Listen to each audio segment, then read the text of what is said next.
I honestly can't remember whatever creepy stuff he might have said, but he eventually made his way off the chair and onto the bed next to me, making no signs of trying to make the phone call to my parents. Run! He put his arm around my shoulders. Look at it. Look at it. And that's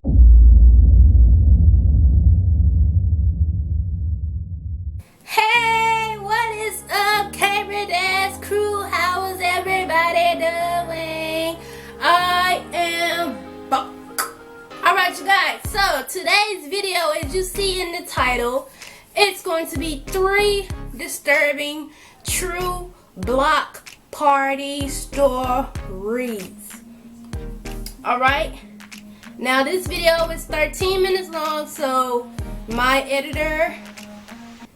We're gonna jump into this video. My editing software might be a minute before it gets uploaded. So if it's uploaded before 7, I live on Long Island, New York. When I was a kid, our block used to throw a yearly block party. But we're gonna get into this video. I had a few friends on the block that were in my grade, Mike and Danny. We would always hang out together at these block parties. Ooh. My neighbors would go all Have y'all ever been to a block tables party? of I ain't baked never been to goods, no block catered party. food. Some neighbors even had tables of alcohol out. Of course, we were like 13. No one was going to let us drink at that age. It was a Saturday. 13? People were setting up for the block out party there drinking early if in y'all the day. 13. The street was already closed off. Look at it. It didn't really pick up until around Well, they ain't 3. no 13-year-olds. I'm grown. The 3 of us invited some other friends to come. And most of the day, we were just messing around on the blow-up attractions or just eating That's the people's first baked story, goods. guys. Eventually, some of our other friends left, and it got dark. But the party wouldn't end until late at night. I gotta get me some more headphones, y'all. Danny and I started joking about how I could beat only him got at sound coming out of one. And while I Mike gotta and one get of me our some more. other friends named Steve And I were was somewhere out else on today. the block, Danny and I decided to take a break from the block party and play each other in MLB. About an hour later, we went back outside to look for Mike and Steve. We ran into Steve, who said Mike went into his house like forever ago and didn't come out. So we walked through the block party down to Mike's house and saw his parents, who told us he went inside. We saw his bedroom light was on, and he was standing at his window. We started waving at him to come down. It didn't seem like he even noticed us, though. Screaming over the blasting music would be kind of useless, so instead I said, let's just go inside his house. We walked over to the stoop and tried the door, but it was locked. So we went around back to try the back door. This one was actually unlocked, so we let ourselves in to find Mike and tell him to come back outside. Naturally, we went right up the stairs towards his room. His door was cracked open, and naturally I went to push it open, expecting him to be in there. Instead, there was this tall man standing by the window looking outside, It's a ghost. his hands resting on the windowsill. It's a ghost. I backed up away from the door, frightened, but more so confused. I knew Mike's family, and I had no idea who this guy was. I backed away from the door and signaled for the other 2 to be quiet. I told them to go downstairs in as quiet a voice as I could. We didn't know if that was one of Mike's relatives or not. But either way, it was rude of us to barge into Mike's house like that, and we didn't want any relatives we didn't know to catch us. We left and went outside back to Mike's parents to ask who the man inside at the window was. They looked up at the window of their son's bedroom. Mike's mom let out a short scream, followed by his dad running towards the house to unlock the front door. We watched as the man standing at the window turned and disappeared, as we stood there waiting in anticipation. It's a ghost! A crowd started to form, and it became a scene as people were asking what was going on. 5 minutes later, Mike and his dad came outside to the crowd. He had already called the cops. Mike was apparently hiding in his closet after he saw a random man from his room walking up the stairs. The block party was shut down early, and the cops pulled up briefly. They searched the house with Mike's dad, but couldn't find a man anywhere. I remember going home that night scared shitless, and I could only imagine at the time how scared Mike must have been. I woke up in the middle of the night, and my mouth was really dry, so I went downstairs to get some ice water. As I shut the fridge, I noticed something through the curtain in the kitchen. Oh. There's a light on the side of the house above the kitchen window that stays on all night. It was exposing some shadow that wasn't usually there, shaped like a person. I knew better than to lift that curtain. You home. I went straight to my parents' room and woke my dad up, who heard about the event that took place earlier down the street. He came down to look, But when we got to the kitchen, the shadow outside the window was gone, which confirmed it was a person. My dad went outside to run around the property real quick, finding no one. I don't know if he fully took me seriously and believed I saw a shadow, because for some reason he didn't want to call the cops. I like to think I'm pretty sure that was the same man outside the window that night. What were the chances there could be such a coincidence that same night? I slept with one eye open that night.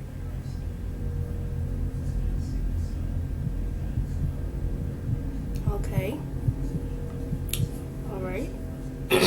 Story number 2. Something very traumatizing happened to me when I was a very little kid. I was like 5 or 6. A nearby street was having a block party, which is basically just where a block is closed off to traffic and all of the neighbors on the street chip in for food and activities. My older brother, who was like 11 or 12, took me with him to this block party. It was a weekend, so our parents were a little more lenient with the curfew. My brother apparently had some freaking friends 11 on this and block, and he met up younger with than them, that? with me following behind What are you him. doing going to a block I party by remember him yourselves? introducing me to some of his friends, but I was a really shy kid, so I didn't really say much to them. Most of the night was a blur because it was just so long ago, but somehow I got separated from my brother. At such a young age, I remember panicking that I was lost. You should have been there in the Looking around first everywhere place. for my brother. Eventually I bumped into some tall old man, and he knelt down and asked me something along the lines of, where was my family? Then he said he didn't recognize me from the street. I told him I was there with my brother, but I lost him. He started acting all concerned, and told me to come with him to his house so he could call my parents. What? You I went was there. naive, and I followed him, ignoring the words of any Don't do that, parents, you guys. don't talk to strangers. Don't talk to strangers. He led me through the crowd as I held Don't his go to hand, their house and we either. got to his house. Once inside, he looked at me and smiled, and asked if I wanted any snacks. No. I I'm nodded my good. head shyly. He went to his pantry and grabbed a bag of chips. Then he told me to follow him upstairs. No. Did He you led do me it? to a small bedroom upstairs and told me to sit on the bed as he pulled up a chair in front of me and just sat down. He told me to eat the chips, but I didn't. I nervously asked him to call my parents, and I believe he said he would in a moment. I honestly can't remember whatever creepy stuff he might have said, Pedophile! but he eventually made his way off the chair and onto the bed next to me, Pedophile! making no signs of trying to make the phone call to my parents. Run! He put his arm around my shoulders. Look at it. Look at it. And that's when the doorbell rang. And it was the most relieving sound I could have imagined. That He man looked shouldn't at me, get some. told me to wait there. Try to Of think course, he's when the gonna old get man some. got downstairs and opened the front door, I ran downstairs seeking the aid of whoever was at the door, and it happened to be my brother, his friends, and a couple adults. My brother was told by someone that I was seen entering the old man's house earlier. My brother and the adults questioned the old man and I, mostly asking me why he brought me into his house. I gave my best 6-year-old detailed description I could. 6! It probably was enough for everyone to realize what might have been about to go down. Duh. One of the adults brought my brother and I to her house, where she called my parents and then the police. Then she brought him to her My mom house. and dad were over in a heartbeat, and the cops followed shortly. I asked my mom and dad before writing this what I said that got the cops to arrest the old man. And it was simply that I said the old man lied about calling my parents and started touching me. I didn't ask my parents anything else, because quite frankly, I don't like talking or thinking about it too much. I'm just grateful things worked out the way they did, because I'm sure they were about to go very south. And these are true. These are true stories. What the frick was your parents said? They let a 11-year-old and a 6-year-old go to a block party? Or did they not know? My block had a block party in 2017. It was the first and only one ever to date. Our block sits right in front of a small section of woods, so woods connect my and some of my neighbors' yards. During the block party, some of us started getting bored because it was mostly catered to the younger kids of the block. But there was this one creepy, shady guy walking around the block. Creepy, shady He had some guy. big can-like thing in his hands, and he kept spouting gibberish to people. Eventually, he came up to my friends and I and started saying the most random shit that honestly wasn't even coherent. We just walked away, assuming he was on drugs. I was Pretty so soon about to after, say, stay 5 with of my drugs. neighbors and I were down to play a game of manhunt, with the field of play ranging from one house across the block party to the woods behind the houses across the street. I was on Jess and Kenny's team. We started in my backyard. The rule was we all had to hide in different places. So I told them I'd hide in the woods and try to sneak my way around the houses through the woods. No. And I suggested different hiding spots for them. I waited in the woods for a while. It's just a expecting bad to see idea waiting to someone from happen. the other team enter my backyard. Something's Eventually, bad one waiting of to them snuck into the happen. yard, and that's when I thought it was safe to start migrating. As I moved along, I started noticing some paint-like marks on a bunch of trees. They appeared to be big red X's, and in that immediate area, just about every big tree had an X painted on it. It's a I clown heard in the screaming woods. from the yard in front of me, meaning someone from the other team was chasing Kenny, so I ducked down and held position for a few. As I was idle in that position, I started hearing footsteps deeper in the woods. Slender Man. Then I heard a spraying-like sound. But the noise stopped before I could even It's turn around. Slender Man. I realized there was someone standing over there, deeper in the woods. The lights from the nearby houses was just enough to see him. He was looking at me. Apparently he stopped what he was doing when he spotted me. He started walking over to me, and I realized when he got closer that it was that creepy, crazy-seeming dude from earlier. Oh. Suddenly, that can in his hand made sense. When he was like 10 feet away, he started speaking. He kept saying, X marks the spot, X marks the spot.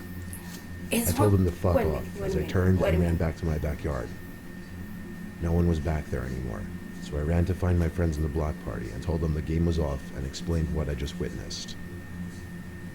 So all 6 of us together marched back to the woods behind my backyard, and we started looking for him. He was nowhere to be found, but I did show my friends all the red X's he sprayed on the trees. I showed it to my dad later in the night when the block party was over. He told me there's nothing we could really do about it, to just get a good night's rest. How you gonna get a good night's That rest night, after I something had a like bad that? dream. It was about that creepy man from the woods. In this dream, he would just keep chasing me through the woods as I heard his creepy voice saying X marks the spot. Then I would hear him spraying his can of spray paint. What that mean? He gonna kill And you, that's when or I he woke up he don't want to in do my something like pitch-black number room. 2, like the second story. I looked at the clock, and it was only like 1 or 2 in the morning. He a There, pedophile on the other too. side of my window, right above my bed, there was someone talking. My whole body jumped. I looked out the window, and there was a big red X painted right in the center of it.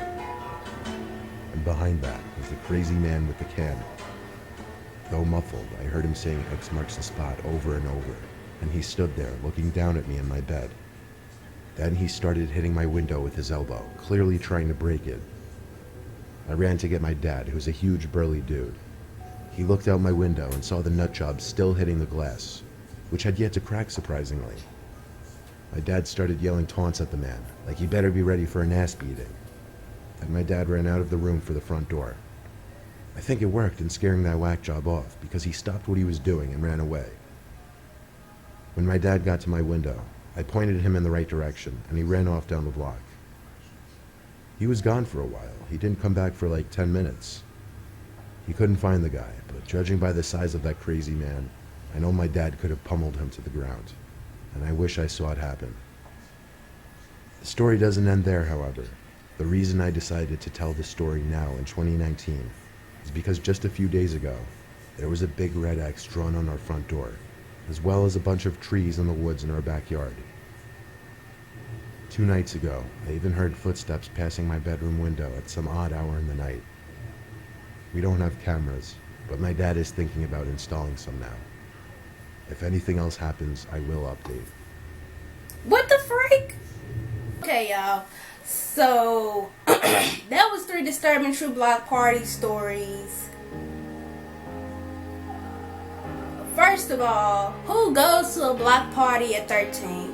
Who goes to a block party that you don't know at 11 and freaking 6?